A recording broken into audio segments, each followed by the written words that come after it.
This news update is brought to you by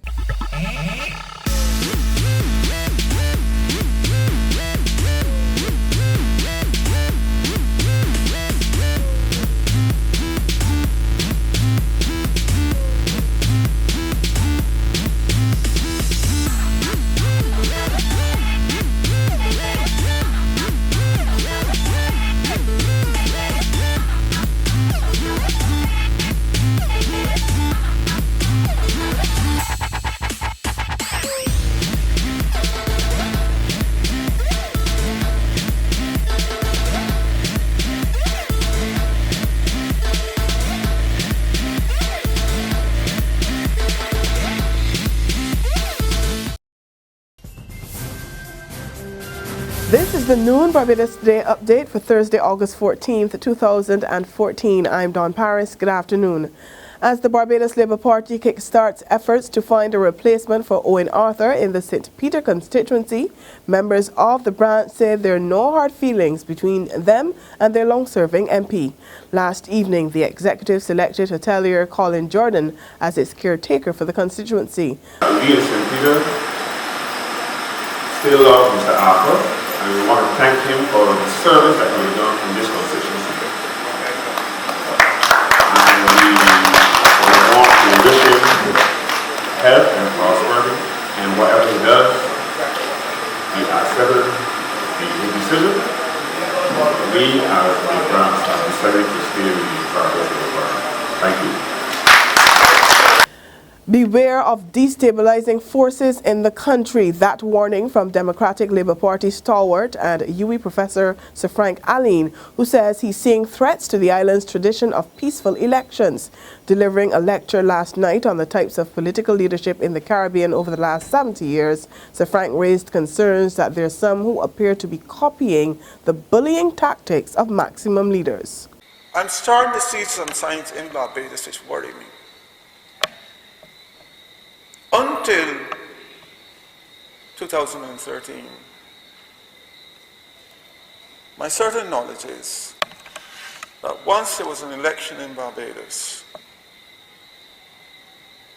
the winner was accepted and allowed to get on with the business of governing. This is the first time we are seeing and hearing, not on the ground, but openly, that the losers were hoping for a collapse of the government. They were putting on the pressure. When Arthur decided to become independent, this was the first things that came out of the leadership of their party's mouth. Now that he is left, the hope of another election is over.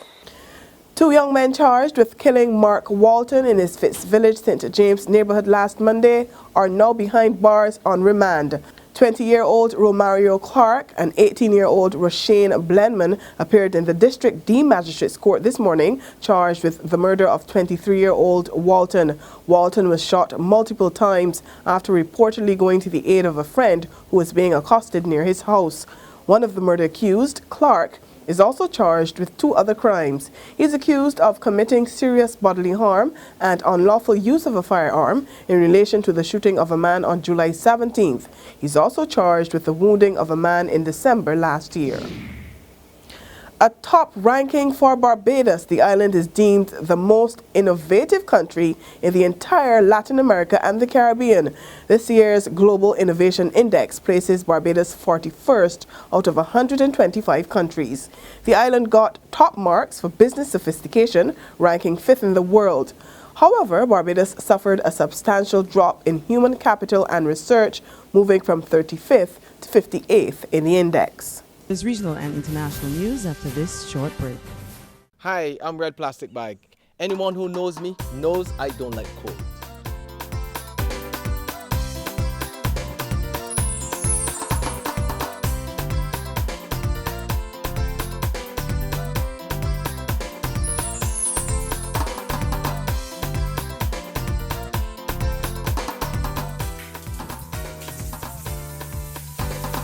Sunshine reigns in my country. I love it. Catch the sun,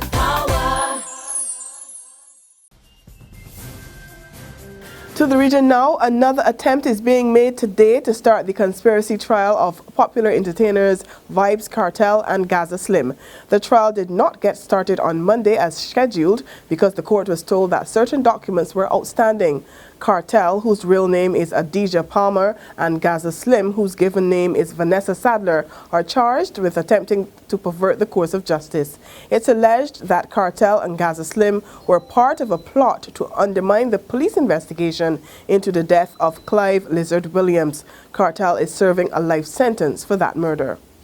On the international scene, growing tension between police and protesters in the U.S. state of Missouri shows no sign of abating. For the fourth straight night, the two sides clashed amid growing anger at the fatal shooting of a black teenager by police. Heavily armed riot police fired tear gas as they moved in on demonstrators after they ignored an order to disperse. Several people were also arrested, two of them journalists, who said they were assaulted before being released. The tension was sparked by the death of 18-year-old Michael Brown on Saturday. Details about the incident have been disputed. Eyewitnesses said the unarmed teenager had his arms raised when he was shot multiple times by a police officer. Police claim, however, that there was a struggle and the officer suffered facial injuries. And that's where we end the noon update for today. We'll have more news for you at 6 this evening. Until then, you can log on to www.barbadostoday.bb, subscribe to our e-paper and our email updates, and like us on Facebook to get more news and sports. Don't forget, you can also catch us on Izumi Media in bus terminals and on Screenplay in supermarkets and gas stations near you. I'm Dawn Paris. Enjoy the rest of the day, and don't forget to join us again at 6 this evening. This news update is brought to you by